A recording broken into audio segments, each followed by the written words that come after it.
Di balik kesibukan dan lembur yang tak berujung, ada rahasia yang perlahan terbuka. Ketika kepercayaan dikhianati, luka itu bukan hanya menyakitkan, tapi juga mengubah segalanya. Inilah kisah tentang pengorbanan, pengkhianatan, dan penyesalan yang akan membawa kita pada satu pertanyaan besar.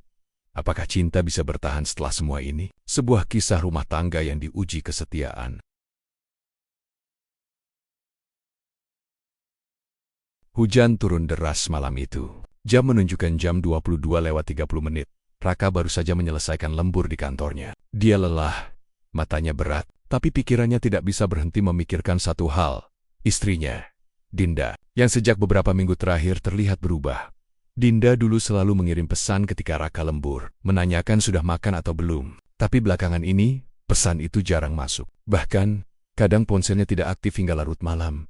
Raka menghela napas panjang. Di parkiran kantor, dia duduk sebentar di mobilnya. Ia menatap foto Dinda di layar ponselnya. Apa aku terlalu sibuk kerja sampai dia jadi jauh begini? Gumamnya pelan. Keesokan paginya saat Raka bersiap berangkat kerja, ia melihat tas tangan Dinda tergeletak di sofa. Ia hendak memindahkan tas itu agar tidak jatuh. Tapi sebuah kartu plastik jatuh dari saku kecil di dalamnya. Kartu itu berwarna putih dengan logo sebuah hotel, bintang 4 di pusat kota. Bukan hotel yang biasa mereka kunjungi. Bukan juga tempat Dinda bekerja alis Raka menggar niat. Ia memutar-mutar kartu itu di tangannya. Ada tulisan kecil di sudutnya. Room access, Din, panggilnya pelan. Dinda muncul dari kamar sambil memakai jaket. Ya, ini kartu apa? Tanya Raka. Suaranya terdengar datar. Oh, it's Kuma. Punya titip di tasku kemarin. Jawab Dinda tergesa-gesa. Matanya menghindari tatapan Raka. Raka hanya mengangguk pelan, tapi dadanya terasa sesak. Ia memasukkan kembali kartu itu ke dalam tas Dinda, tanpa berkata apa-apa. Dalam hati ia berjanji, malam ini ia akan mencari tahu sendiri. Malamnya, Raka sengaja berpura-pura lembur. Ia mengirim pesan pada Dinda. Sayang, aku lembur lagi ya, pulang agak larut. Dinda membalas singkat. Ya, jawaban itu terasa hambar. Raka tersenyum miris. Ia lalu memarkir mobilnya tidak jauh dari rumah. Menunggu dari kejauhan. Tepat pukul 20, ia melihat Dinda keluar rumah dengan pakaian yang bukan seperti biasa gaun sederhana, tapi elegan. Rambutnya terurai indah, parfum yang biasanya hanya dipakai saat acara formal. Dada Raka makin panas. Ia menyalakan mobilnya pelan, mengikuti Dinda dari belakang. Perjalanan berakhir di hotel yang logonya sama dengan yang tertera di kartu akses tadi pagi. Dinda berjalan masuk dengan langkah cepat. Raka menggenggam setirnya erat-erat. Hampir saja ia langsung turun. Tapi ia ingin tahu lebih banyak. Ia menunggu sekitar 15 menit di parkiran. Saat itulah, ia melihat Dinda keluar dari lift di lobi hotel bersama seorang pria. Mereka bicara pelan, tapi terlihat akrab. Dinda menunduk malu-malu ketika pria itu menyentuh lengannya.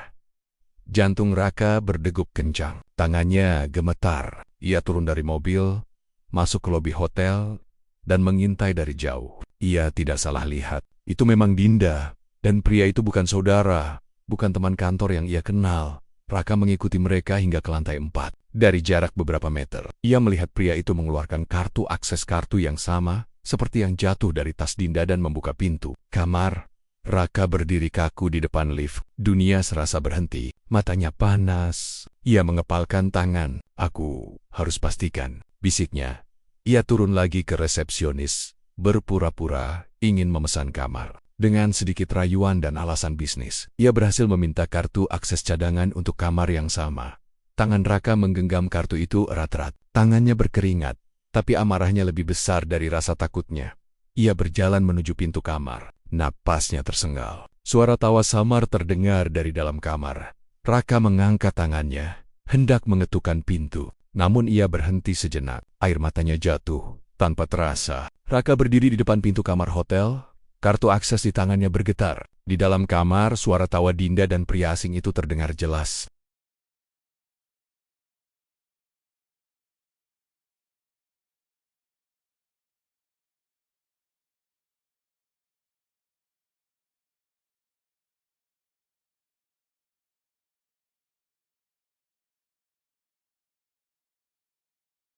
Sesekali suara gelas beradu. Napasnya terasa berat. Keringat dingin mengalir di pelipisnya. Tangannya yang menggenggam kartu akses bergetar. Aku harus tahu. Aku harus lihat dengan mataku sendiri, gumamnya. Ia memasukkan kartu akses ke slot pintu. Lampu indikator menyala hijau. Klik. Pintu itu kini tidak terkunci, tapi Raka tidak langsung membuka. Ia tarik napas panjang. Dadanya berdegup seperti genderang. Tiba-tiba terdengar suara Dinda dari dalam. Pelan, namun jelas. Kamu yakin kita nggak ketahuan? Pria itu menjawab, tenang saja. Suamimu kan lembur lagi. Raka meremas gagang pintu. Kata-kata itu seperti pisau yang menusuk telinganya.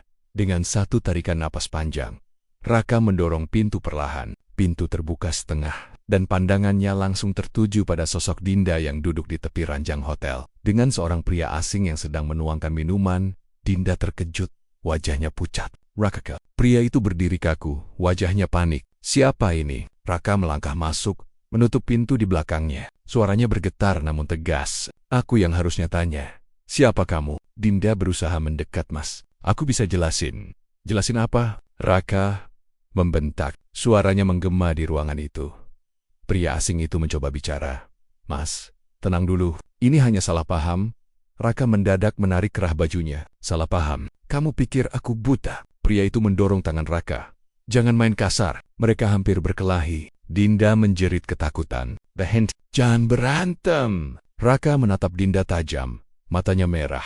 Aku lembur tiap malam buat kita. Buat rumah ini tetap jalan. Buat kamu bisa nyaman. Ini balasan kamu. Dinda menunduk. Air matanya jatuh. Aku kesepian, Mas. Aku merasa nggak diperhatiin. Raka terdiam sejenak. Dadanya naik turun. Kata-kata Dinda seperti racun. Kesepian jadi alasan kamu hancurin rumah tangga kita. Teriakan mereka terdengar sampai koridor. Beberapa tamu hotel mulai melongok keluar. Ada yang berbisik-bisik. Suasana semakin panas. Seorang petugas hotel datang mengetuk. Pak, Bu, tolong tenang. Raka membuka pintu kamar dengan kasar dan menyeret tas Dinda keluar. Keluar sekarang. Kita bicara di luar. Dinda menangis, mencoba menutupi wajahnya. Pria selingkuhannya hanya berdiri di pintu, takut dan bingung.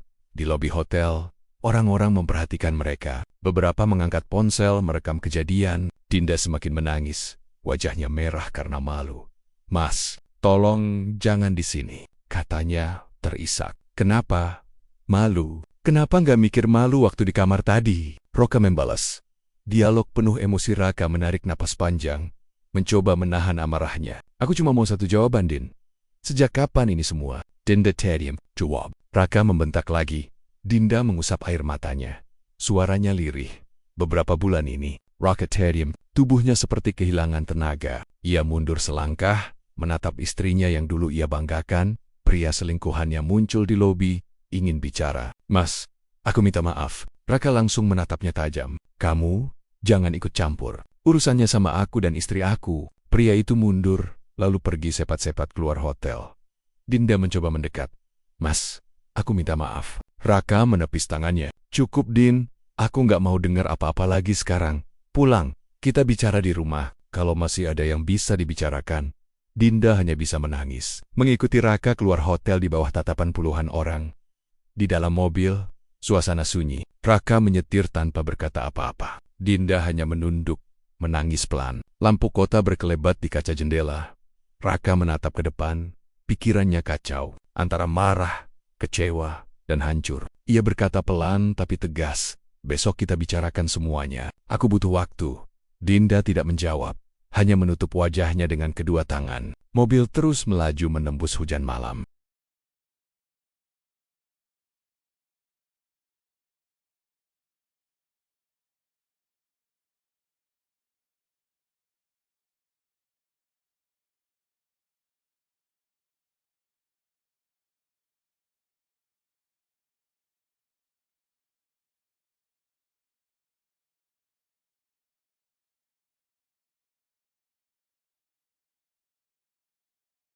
Mobil Raka berhenti di depan rumah. Hujan masih turun. Suara air menetes di atap garasi. Dinda turun pelan, wajahnya sembab. Ia berjalan masuk lebih dulu. Sedangkan Raka masih duduk di dalam mobil. Tangannya menggenggam kemudi erat-erat. Aku harus tenang, pikirnya. Beberapa menit kemudian, Raka ikut masuk. Rumah terasa dingin, seperti tidak ada kehidupan. Lampu ruang tamu redup. Di meja, foto pernikahan mereka masih berdiri. Raka dan Dinda tersenyum bahagia beberapa tahun lalu. Raka menatapnya sebentar. Dadanya terasa sesak. Dinda duduk di sofa dengan kepala tertunduk. Tangannya saling menggenggam gelisah. Raka mengambil tempat di seberang. Tidak langsung bicara, Raka akhirnya membuka suara. Pelan tapi tajam. Sekarang jelaskan semuanya, Din, dari awal. Aku nggak mau setingga-setingga. Dinda mengangkat wajahnya. Air mata menetes lagi. Aku salah, Mas. Aku hilaf. Berapa lama? Tanya Raka cepat. Beberapa bulan ini. Suara Dinda nyaris tak terdengar. Raka menahan marah. Kenapa? Kurang apa aku? Aku kerja siang malam buat kita. Aku pikir semua ini untuk masa depan kita. Ternyata kamu malah begitu. Dinda menunduk. Aku kesepian, Mas. Kamu pulang selalu larut. Kita jarang bicara. Aku merasa sendirian di rumah. Lalu aku ketemu lagi sama Rangga, Raka, pria di hotel tadi itu. Dinda mengangguk kecil. Dinda mulai menceritakan bagaimana ia bertemu. Rangga, teman lama dari kuliah yang tiba-tiba muncul lagi, sering menanyakan kabar, menghiburnya saat merasa sepi. Awalnya hanya bertukar pesan, lama-lama bertemu, lalu terbawa perasaan.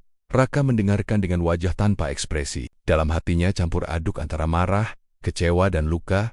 Jadi semua ini karena aku sibuk kerja. Suara Raka parau. Aku nggak nyalahin, Mas. Jawab Dinda pelan. Aku melima. Aku minta maaf. Raka bangkit berdiri. Berjalan ke jendela. Ia memandang hujan di luar. Maaf, katanya lirih. Maaf nggak bisa hapus apa yang udah kamu lakuin, Din. Dinda ikut berdiri, mencoba mendekat. Mas, tolong jangan pergi. Kita bisa perbaiki ini. Raka berbalik cepat. Matanya merah. Perbaiki? Kamu pikir gampang? Kepercayaan itu nggak bisa cuma ditempel lagi kayak kaca pecah. Dinda menutup wajahnya, menangis keras. Aku rela dihukum apa saja, Mas. Asal jangan cerai. Raka menarik napas panjang. Aku nggak tahu, Din. Aku butuh waktu. Aku nggak bisa lihat wajah kamu sekarang tanpa ingat apa yang terjadi di hotel tadi. Tiba-tiba ponsel Dinda bergetar di meja. Nama Rangga muncul di layar. Raka menatapnya tajam. Dinda buru-buru mengambil ponsel itu, mematikan panggilan.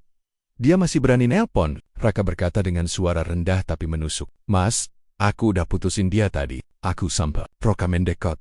Suaranya meledak. Kamu pikir aku percaya? Dinda mundur, ketakutan. Mas, aku serius. Aku udah blok dia. Ini cuma dia maksa nelpon. Raka mengambil ponsel itu, melihat sendiri daftar panggilan. Ia meletakkannya keras di meja. Kalau kamu masih kontak dia sekali saja setelah ini, selesai sudah. Aku nggak akan mikir dua kali. Suasana rumah mencekam. Hanya suara hujan di luar yang terdengar. Raka duduk lagi. Wajahnya pucat. Besok aku izin nggak masuk kerja. Kita ke konselor pernikahan atau pengacara, aku belum tahu. Tapi aku nggak bisa pura-pura semuanya baik-baik saja. Dinda duduk di lantai, menangis. Mas, aku minta satu kesempatan saja. Raka menatapnya lama. Kesempatan itu mahal, Din. Aku udah kasih bertahun. Kamu yang hancurkan sendiri. Ia bangkit, berjalan menuju kamar belakang. Aku tidur di kamar tamu. Aku nggak mau lihat kamu dulu malam ini. Dinda hanya bisa terisak. Tubuhnya gemetar. Rumah yang dulu hangat kini terasa asing. Seperti bukan milik mereka lagi.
Pagi itu rumah Raka sunyi, hanya suara burung dan tetesan hujan sisa semalam. Raka keluar dari kamar tamu dengan wajah lelah, rambut berantakan. Di meja makan, Dinda sudah menyiapkan sarapan, tapi wajahnya pucat dan matanya bengkak. "Mas, sarapan dulu," katanya pelan. Raka hanya duduk, tidak menyentuh makanan. "Aku nggak lapar," jawabnya singkat. Mereka diam lama. Raka akhirnya berkata, "Kita perlu bicara serius. Aku nggak mau lagi settinggah-settinggah." Dinda mengangguk kecil, duduk di seberang. "Aku siap dengar apa saja, Mas." Siang itu, telepon berdering. Ternyata Ibu Raka menelepon, menanyakan kenapa Raka kemarin malam tidak pulang ke rumah orang tua seperti biasa hari Minggu. Raka awalnya enggan bicara, tapi akhirnya menjawab singkat, "Aku lagi ada masalah rumah tangga, Bu." Ibu Raka langsung khawatir. "Masalah apa? Kalian baik-baik saja kan?" "Belum bisa aku jelasin sekarang, Bu," jawab Raka. Suaranya berat. Dinda mendengar percakapan itu dari dapur. Air matanya jatuh lagi. Ia sadar sebentar lagi keluarga besar akan tahu semuanya. Sore hari, Raka mengajak Dinda keluar. "Aku sudah bikin janji sama konselor pernikahan. Kita harus datang." Di mobil, suasana hening. Dinda menatap jalanan, Raka fokus menyetir. Tiba-tiba ponsel Dinda berbunyi lagi. Nama Rangga muncul untuk kedua kalinya. Raka menoleh tajam. "Dialogi." Dinda langsung mematikan panggilan. "Aku nggak angkat, Mas, sumpah." Raka menghentikan mobil di pinggir jalan, napasnya berat. "Din, aku udah bilang, aku nggak tahan lihat nama dia lagi. Kalau ini terus terjadi, kita nggak usah ke konselor, kita langsung ke pengacara." Dinda menangis. "Aku sudah blokir dia kemarin. Ini mungkin nomor baru dia. Aku nggak tahu." Raka mengusap wajahnya. "Aku nggak tahu lagi harus percaya atau enggak." Tanpa sepengetahuan Dinda, malamnya Raka sengaja menghubungi nomor Rangga. Ia pura-pura jadi orang lain lewat pesan untuk memancingnya bertemu. Rangga menyetujui.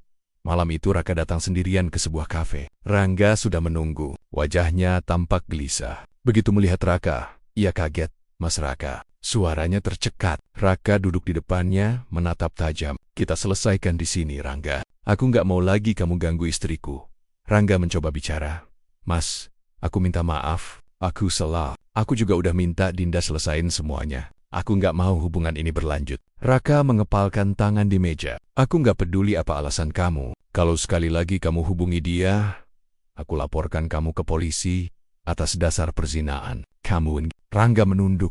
Wajahnya pucat. "Aku ngerti, Mas." Raka berdiri. Anggap pertemuan ini yang terakhir. Ia meninggalkan Rangga yang terdiam. Sementara itu di rumah, Dinda menerima pesan-pesan dari teman arisannya. Rupanya video kejadian di hotel malam itu sudah tersebar di grup media sosial. Beberapa orang mulai mengirim pesan, bertanya, bahkan menghakimi. Dinda gemetar membaca chat itu. Ia merasa seluruh dunia menjauhinya. Tangannya bergetar. Ia mematikan ponsel dan menangis sendirian. Ketika Raka pulang, ia mendapati Dinda duduk di lantai ruang tamu. "Mas, aku nggak kuat," isaknya. "Orang-orang udah tahu." Raka hanya diam. "Itu risiko dari apa yang kamu lakukan, Din," katanya pelan. "Aku juga ikut malu. Aku juga ikut hancur." Malam itu Raka akhirnya bicara tegas. "Besok aku mau ajak kamu ketemu pengacara. Aku masih mempertimbangkan dua hal. Pisah sementara atau cerai. Aku nggak mau main tarik ulur lagi." Dinda menatapnya dengan mata sembab. "Mas, jangan. Aku masih sayang, Mas. Aku nyesel." Raka memandangnya lama, suaranya lirih tapi keras. "Cinta itu bukan cuma kata, Din. Cinta itu pilihan. Kamu pilih orang lain waktu aku kerja keras buat kita." Dinda terisak. "Aku rela apa saja, Mas." Raka menggeleng. "Besok kita ke pengacara. Setelah itu baru aku putuskan. Sekarang aku mau tidur. Aku capek." Raka berjalan ke kamar tamu, meninggalkan Dinda sendirian di ruang tamu dengan wajah penuh penyesalan.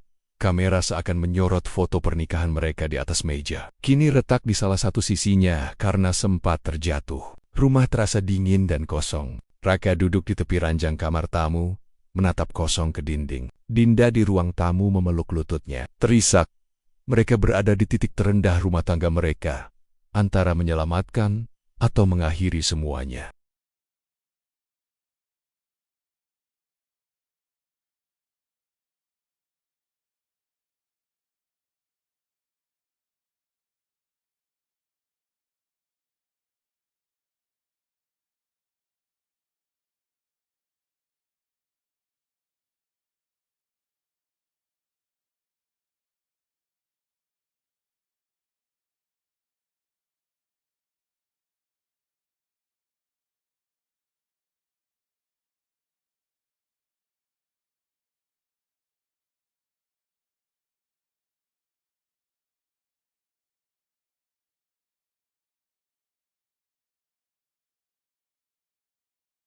Pagi itu suasana rumah seperti kuburan. Tidak ada suara televisi, tidak ada canda. Raka keluar kamar tamu dengan wajah kaku, sedangkan Dinda masih di ruang tamu menatap lantai.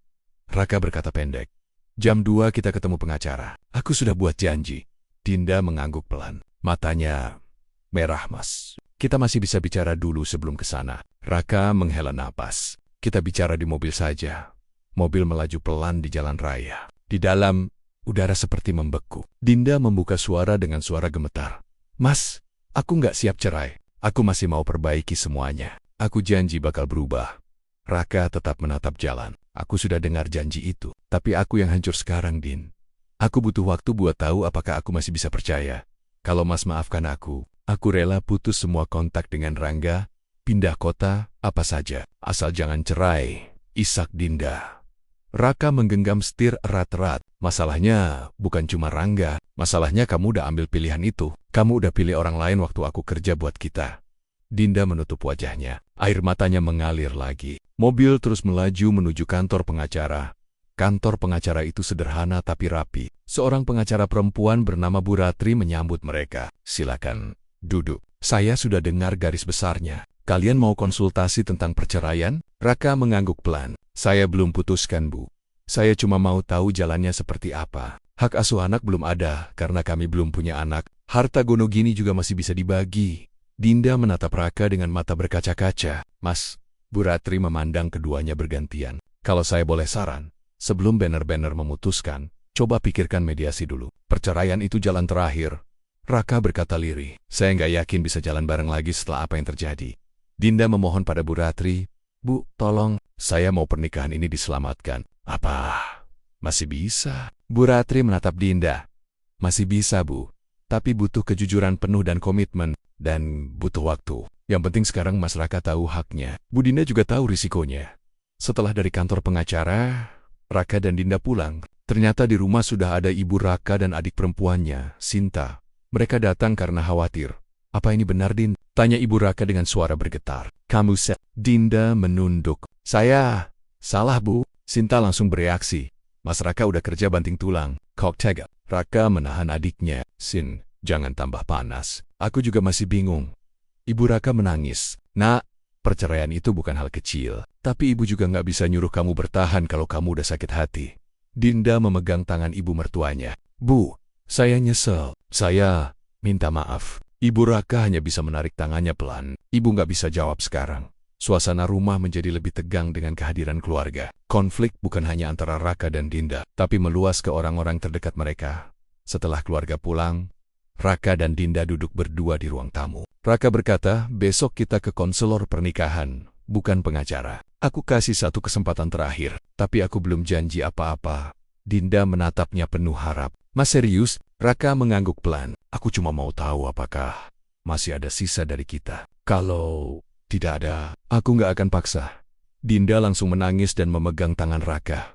"Aku janji akan ikuti semua prosesnya. Aku akan jujur, aku akan terbuka." Raka menarik tangannya pelan. "Besok kita mulai. Tapi Din, satu kali saja aku lihat kamu kontak dia lagi atau bohong lagi, selesai sudah. Aku nggak akan ulang ucapan ini."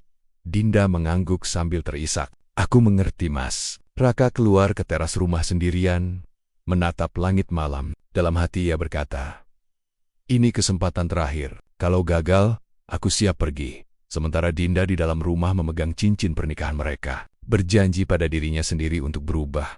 Keduanya berdiri di ujung jurang rumah tangga. Satu langkah bisa menyelamatkan, satu langkah bisa menghancurkan.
Rumah terasa berbeda. Tidak lagi sesunyi kemarin, tapi lebih tegang. Dinda bangun lebih pagi, menyiapkan sarapan. Wajahnya tampak berusaha tegar. Raka keluar kamar tamu dengan tatapan lelah, tapi sedikit lebih tenang daripada sebelumnya. "Mas, sarapan dulu ya. Kita kan mau ke konselor pagi ini," kata Dinda pelan. Raka hanya mengangguk. "Iya, jam 9 kita berangkat." Mereka duduk berhadapan, makan dalam diam. Hanya terdengar suara sendok dan garpu. Dinda beberapa kali melirik Raka, tapi tak berani bicara. Mereka tiba di sebuah kantor konseling pernikahan. Ruangannya hangat dengan sofa abu-abu dan tanaman hijau di sudut. Konselor yang menyambut mereka bernama Pak Arman. Pria berusia 50-an dengan wajah teduh. "Selamat pagi Mas Raka, Bu Dinda. Silakan duduk. Saya sudah baca ringkasannya. Hari ini kita mulai dengan mendengarkan perasaan masing-masing," kata Pak Arman. Dinda menghela napas, lalu bicara duluan. Salah Pak, saya hilaf. Saya tahu saya melukai Mas Raka. Saya ingin berubah. Saya nggak mau rumah tangga ini berakhir." Raka menatap lantai. "Saya hancur Pak. Saya kerja keras buat keluarga. Pulang larut tiap hari. Saya kira semua itu untuk masa depan kami. Tapi ternyata saya malah dianggap nggak ada." Pak Arman mendengarkan dengan tenang. "Ini situasi yang berat, tapi kita coba gali perasaan yang mendasarinya. Raka, kamu merasa diabaikan meskipun sudah berkorban. Dinda, kamu merasa kesepian dan tidak diperhatikan. Itu semua bisa jadi bibit masalah, tapi pengkhianatan itu garis batas." "Betul." Raka mengangguk. "Betul Pak, itu yang paling berat." Pak Arman meminta Dinda bicara jujur. Kalau masih ada sesuatu yang disembunyikan, sekarang waktunya dibuka. Kalau tidak, proses ini sia-sia. Dinda terdiam lama, lalu bicara pelan. Waktu itu sebenarnya sudah mau berhenti, Pak. Tapi Rangga terus menghubungi aku. Dia mengancam akan menyebarkan foto kami kalau aku nggak ketemu dia terakhir kali di hotel kemarin." Raka menoleh kaget. "Apa? Kamu baru bilang sekarang?" Dinda menangis. Aku takut Mas, tambah marah." Raka menahan diri. "Kenapa enggak cerita dari awal? Aku bisa bantu lapor polisi." Pak Arman mengangkat tangan. "Tenant, ini informasi baru. Kalau benar ada ancaman, kita bisa minta perlindungan hukum. Tapi Dinda juga harus siap menghadapi konsekuensinya." Saat mereka sedang bicara, ponsel Dinda bergetar di tas. Nama nomor tak dikenal muncul. Pak Arman mengisyaratkan agar diangkat dengan loudspeaker. Dinda mengangkatnya dengan gemetar. Suara di seberang terdengar. "Kalau kamu berani buka mulut ke suamimu, semua foto kita aku sebar." Raka langsung merebut ponsel itu. "Hei, Rangga, ini Raka. Berani ancam istri orang!" Suara di seberang terdiam sejenak lalu terputus. Pak Arman berkata serius. "Ini sudah masuk ranah hukum. Mas Raka, Bu Dinda, kalian bisa lapor polisi. Tapi kalian juga harus bersiap secara mental." Raka mengepalkan tangan. "Aku nggak akan diam. Aku udah cukup hancur. Sekarang dia mau ancam istriku juga." Dinda menunduk, menangis. "Mas, aku minta maaf." Raka menatap Dinda. "Ini bukan cuma tentang maaf lagi. Din, ini tentang kita harus lawan bering-bering atau selesai semuanya setelah sesi konseling mereka pulang." Di rumah, Sinta adik Raka datang lagi membawa kabar. "Mas, foto-foto Mbak Dinda sama pria itu udah tersebar di grup RT. Semua orang ngomongin." Dinda terkejut, wajahnya pucat. "Astaga." Raka menutup wajahnya. "Aku udah duga." Sinta berkata, "Mas, ini udah parah. Mending Mas cerai saja. Nama keluarga kita juga jelek." Raka menatap adiknya tajam. Diam. Ini urusan aku. Aku belum putuskan." Dinda menitikkan air mata lagi. "Mas, aku nggak kuat." Malamnya Raka dan Dinda duduk berdua di teras rumah. Udara Dinda memeluk lututnya. Raka menatap jalan kosong. Raka berkata lirih, "Din, aku masih marah. Aku masih sakit. Tapi aku juga nggak mau kita kalah sama orang kaya Rangga. Kalau kamu serius berubah, kita lawan dia sama-sama. Tapi aku butuh bukti kamu benar-benar putus sama dia." Dinda mengangguk cepat. "Aku siap, Mas. Aku akan kasih semua bukti chat dan ancaman itu." Raka menghela napas panjang. "Kalau begitu, besok kita ke polisi. Kita lipet. Habis itu aku baru tentukan langkah kita." Dinda menatap Raka dengan mata berkaca-kaca. "Masih ada kesempatan untuk kita?" Raka menatapnya lama. "Aku nggak janji, tapi kita coba dulu lawan masalah ini bareng-bareng." Raka dan Dinda duduk bersebelahan di teras rumah. Untuk pertama kalinya sejak skandal itu, mereka duduk agak dekat meski tanpa menyentuh. Di atas langit, bulan muncul dari balik awan. Ada secercah harapan, tapi juga ancaman baru dari Rangga yang belum selesai.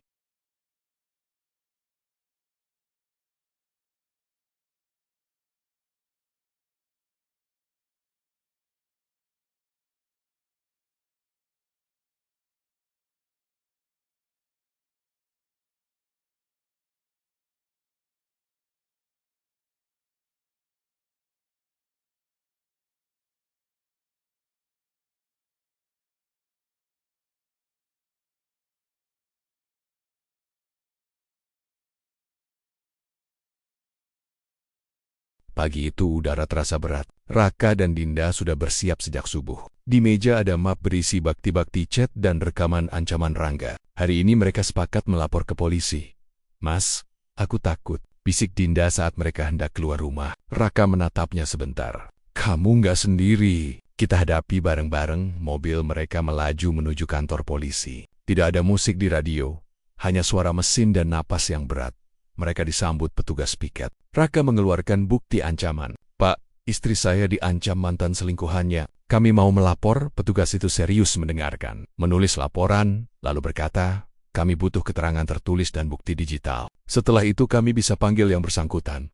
Dinda menyerahkan ponselnya dengan tangan gemetar. Ini semua rekaman dan chatnya, Pak. Raka memegang bahu Dinda. Tenang, Din, kita lakukan ini supaya dia berhenti. Setelah membuat laporan, mereka keluar dari kantor polisi dengan wajah letih. Namun ada rasa lega di wajah Dinda. Untuk pertama kalinya ia tidak bersembunyi lagi. Sore harinya, Rangga justru muncul di depan rumah Raka. Wajahnya pucat, matanya panik. Mas Buden, tolong cabut laporannya. Aku siap minta maaf di depan keluarga kalian. Aku takut ditangkap. Raka berdiri di depan pagar, menatapnya dingin. Kamu baru takut sekarang? Rangga memohon. Aku cuma emosional. Aku janji nggak akan ganggu lagi. Dinda keluar, berdiri di samping Raka. Wajahnya gemetar. Rangga, semua ini karena kamu juga. Aku udah selesai sama kamu. Jangan datang lagi. Rangga masih berusaha. Aku nggak mau masuk penjara. Raka menjawab tegas. Itu urusan kamu sama polisi. Aku nggak akan cabut laporan. Kamu harus tanggung akibatnya. Rangga akhirnya pergi dengan wajah hancur.